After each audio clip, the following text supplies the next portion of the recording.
ఇది iron company. ఇట్లా మడ్డగా పెట్టి ఫుల్ వేడి ఉంటుంది,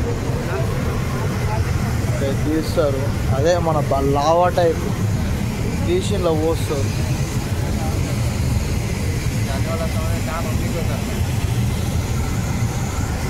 పోస్తే ఇట్లా కడ్డీలు తయారవుతుంది.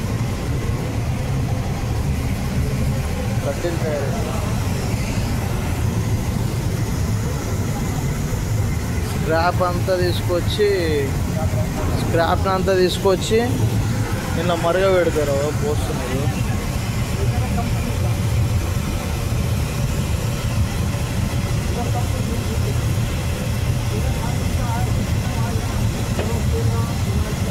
అట్లా అదేమో కడ్డీ అవుతుంది. ఇప్పుడు అది కడ్డీ అవుతుంది. ఇలాంటి మేకింగ్ వీడియోలు కావాలంటే నా ఛానల్ సబ్స్క్రైబ్ చేసుకోండి.